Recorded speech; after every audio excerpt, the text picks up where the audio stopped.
Oh my god. Anyway, hello.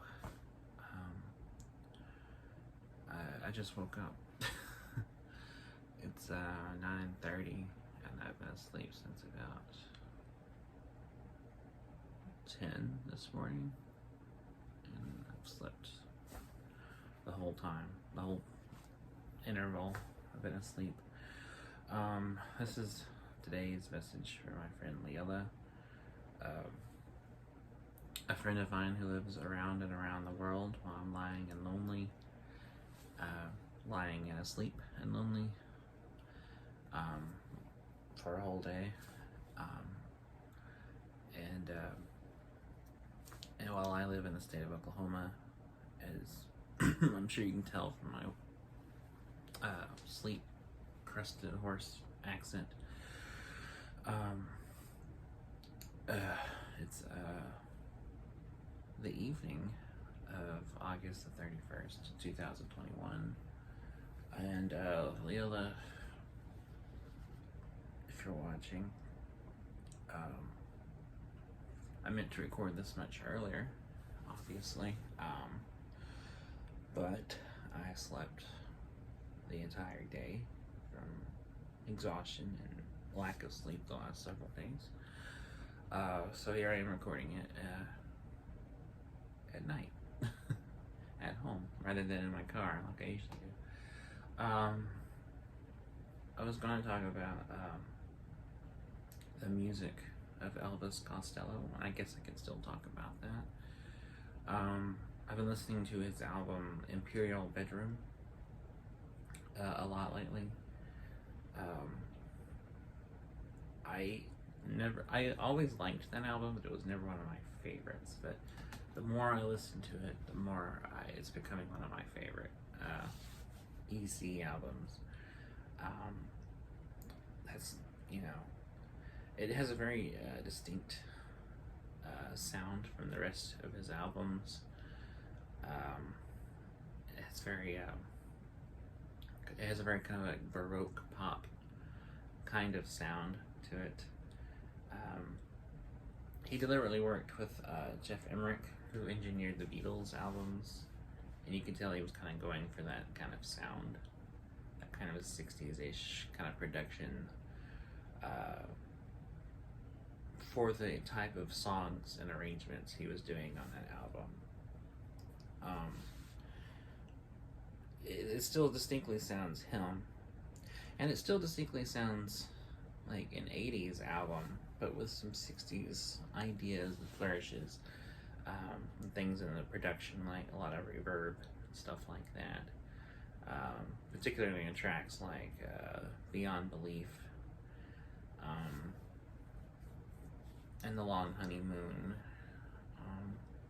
It's a good album though. It's very, very poppy, very catchy. I think it's one of his catchiest, like, poppiest albums, especially on tracks like Shabby Doll.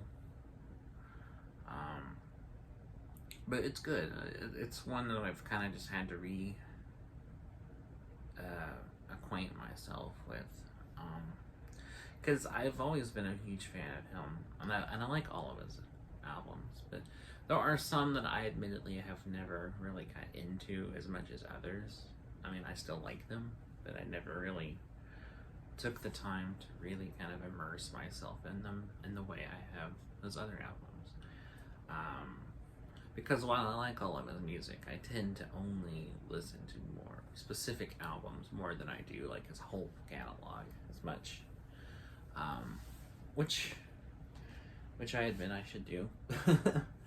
Because he is one of my favorite songwriters of all time. He's one of my favorite artists, one of my favorite musicians. I've always been a huge fan of him since about high school, so I started getting into him, and I've only become more and more a fan of him over time, and I love kind of everything about him. I love the way he writes catchy melodies, clever lyrics. I love that he's not afraid to experiment and try different sounds and different genres, and and he's pretty much played in every kind of sound and genre you can imagine. I like that he's not afraid to like do rock albums, but also do country, and also do pop, and also do jazz, also do um, you know stuff like classical music even. I like that he's kind of always had these different sounds, and then all his albums sound differently, and then he always kind of is unafraid to kind of tamper things and tweak things and change his whole sound from one album to the next. I think he has a gift for spinning words into catchy ways and poetically describing things. He definitely has an ear for melody, for catchy hooks, and I like his voice. He has a great voice. He can use very well in his music. He's very talented. He can play multiple instruments, and he has on several recordings. He has the best ear for like accompanying musicians, whether it was his backing bands or the best like session players he could find for a project. And even when he does covers, he brings his own kind of unique style and flair to them. He does really good coverage of stuff. Specifically, his whole album of covers, Kojak Variety, which is a very good record. But as far as favorites, I do have my favorite Elvis Costello albums. My very favorite album is Blood and Chocolate, which he released in 1986. It was done with his famous backing band, The Attractions, the band that had played on several albums of his, starting with his second album, This Year's Model, released in 1978, and which would play with him through several albums after that, including Armed Forces, Get Happy, Trust, Imperial Bedroom, Beat the Clock, and I want to say a couple others. Oh, they also backed him on his album of country covers, Almost Blue, which is a fantastic album in its own right, and I love the arrangements he does of these classic country songs. Almost Blue is a fantastic album, and I think it was the first indicator early on that he was not afraid to switch genres and try different sounds, because I think when it first came out, people had just known him as like a rock or pop kind of guy. And then, to the public at large, it was a hard swerve, because here he was, seemingly out of nowhere, doing an album of country songs. Although, I don't think this is widely known, but he had released country songs earlier on, even towards the beginning of his career.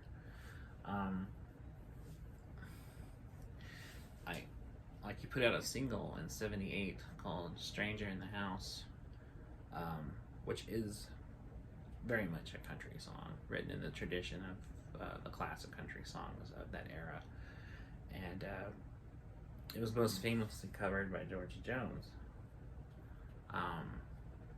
who he actually duetted on an album that George did with duets. EC duetted the song with him. And more people, I think, attribute that song to George Jones, not realizing that it was originally written and recorded by Elvis Costello. But yeah, Blood and Chocolate's my favorite album of his. I really, really, really love that album. It's the album I listen to the most from him. It's the one I know most front to back and back to front. And it has some of my all-time favorite songs of his. To me, that whole album is fantastic, and the songs on it are all like 10 out of 10s. I legitimately think it's a fantastic album. I love the energy of it. I love the bitter, pissed off lyrics, which he does very, very well.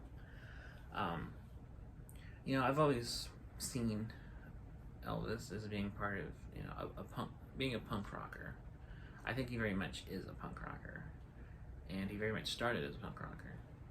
His first album, My Aim Is True, is, while not sounding like punk albums of its time, coming out in the year 1977, with someone like the biggest names in punk rock doing their famous albums, like Nevermind the Bollocks, Pink Flag, the Clash's first album from that year.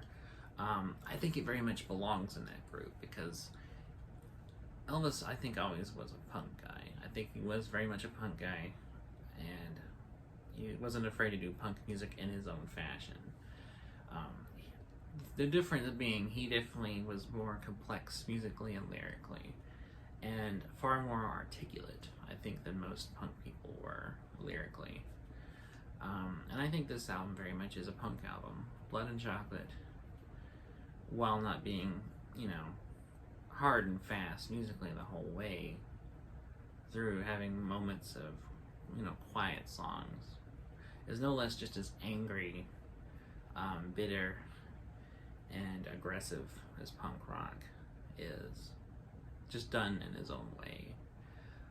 But songs like I Hope You're Happy Now, Uncomplicated, and I Want You, I think are very much angry, bitter punk songs. Just as much as they are like, catchy alternative rock songs. But the fantastic album, I could go on and on about it. My second favorite album is his second, This Year's Model. This Year's Model very much sounds closer to punk rock than I think musically anything else he's done, while still being very distinct and still being very poppy and full of hooks. His first album, The Attractions, backed him on, and there's a reason it's considered a classic rock album. It's fantastic. Every track on that album, again, 10 out of 10. From the opener, No Action, to the very end with, Radio, just a fantastic record. And it's hard to pick favorites, though, because everything he does is great. Even lesser acclaimed or lesser liked albums, I think, are just as good as anything else. Like, it's hard to, as for quality, say he's done a bad album. I don't think he's put out a bad record, ever. And, in the over 40 plus years he's been doing this, I don't think he's ever put out a bad album. Just his last album, Hey Clockface, I think is just as good as anything he's put out since his first album in '77. But yeah, they're all great. They're all worth listening to. He's very much worth the time and attention to get into. And he has such a huge discography that there's plenty of material by him to really get into and delve into and discover if you're just getting into his music. I think, for anybody that wanted to seriously get into him, I would recommend just starting at the beginning. Just listen to his first album, My Aim Is True, and just chronologically go from there. Just listen to that, then listen to This Year's Model, then listen to Armed Forces, then listen to Get Happy, then listen to Trust, and then listen to Almost Blue, Imperial Bedroom, Punch the Clock, etc., etc. Just listen to all of this stuff in order. And if you're really serious about hardcore getting into them, listen to the deluxe versions of all those albums. The deluxe version of My Aim Is True has a ton of bonus tracks. It has a whole disc of live recordings he did around that era of songs from the album, as well as songs from the next album. It has several demos, lots of stuff on that album. Some singles he put out at the time that weren't on the record. This Year's Model has a very good deluxe edition, again featuring a whole disc of live tracks, several demos, some singles he put out around that time, that kind of thing. A lot of obscure, deep cut stuff. If you're really serious about not just listening to the album, but you want extra stuff. But yeah, It's very good, and I like that each album, like I said, has a distinct sound. He was going for a distinct thing each time, because they don't sound alike. You can tell that he wrote the songs, but the songs themselves, as well as the arrangements and production, sound nothing like each other, and it gives each album he does a distinct tone. Like Imperial Bedroom has a very distinct kind of Baroque, almost 60s-ish pop sound, whereas an album like Trust has much more of a slick 80s production sound, and has a very much kind of a, I don't know how to say this, but very much like an English tone, very much like an English pop record. And the songs on that are catchy and upbeat sounding, but belie a lot of political unrest lyrically. It's very much an album lyrically about England at that time, and lyrically about the lack of trust between people and relationships, and and the people in power and that kind of thing. And an album like his first album has very much kind of a raw sound to it. It's very unpolished, which I think he was going for deliberately to kind of fit into that kind of pub rock kind of punk scene kind of, and also he may have picked deliberately to kind of reflect his own kind of feeling of being an unpolished songwriter performer at that point. And then you get later stuff like Goodbye Cruel World, which was an album he put out in '84 and is like the most poppiest, slickest thing that I think he's ever done, and no one liked it. That album is like probably the most hated album he ever put out, and I don't even think he likes it much himself. But that album very much is a product of the '80s. The production is very, very much in tune with what was big at that time, and I think he was very much going for a pop record in all senses of the word. Very much something that sounded like it could easily be played on the radio at that time, alongside everything else that was coming out, like the Human League or whatever. And I don't necessarily think it's a bad album, and I don't hate it like everyone else does, but I don't know. Maybe the public just wasn't ready for him to go full pop, I guess. And then he's done a bunch of other great stuff later on in the 90s and 2000s and 2010s. He's put out a lot of good stuff that's very different. He did a great album in '91 called Mighty Like a Rose, which has some great songs on it, and it also has a very like Baroque, classically influenced kind of sound in some places on some certain tracks. He did a great album in '89 called Spike, which has some of my very favorite songs of his on it, including Satellite, which Satellite I think is one of the very best songs he's ever written. And he did an album with the Brodsky Quartet of classical music called the Juliet Letters. That's very much written for like a chamber piece with the vocals. It's very, very good. And he did a good album with the Attractions in '94 called Brutal Youth, which is very much kind of a return to like straightforward, just a rock and roll sound, which is a very good album. It has great tracks on it, like My Science Fiction Twin. And there's a lot of stuff to get into, and he's so diverse that if you don't like one thing of his, you can easily listen to like other stuff and find something that would appeal to somebody. And then there's other stuff he's done. He's done a lot of albums with kind of influenced by like country, like Secret Profane and Sugarcane, which is very much has a southern kind of sound to it, and he was played with a lot of like country people and recorded it in Nashville, and definitely kind of has that air to it. And then he did an album with The Roots, which sounds nothing like anything else he's done, and it's very good. It's called A Wise Up Ghost, and it's very, very good, and it very much has like a kind of a hip-hop influenced sound meets rock. The Roots bring their kind of influences to it, and he kind of brings his rock and roll energy to it, and surprisingly plays off each other. I don't think anyone expected this collaboration, but in the hands of talented parties like them, it's very good. you know, someone as talented as he is, and someone as talented as the Roots are, definitely pull it together and make it work. So while it may not be something that people saw coming, I definitely think it was an interesting and worthwhile collaboration. So, I mean, yeah, he's collaborated a lot before. He's done songs with many different artists and many different genres. And like I said, he's written music across many different genres and performed in many different genres.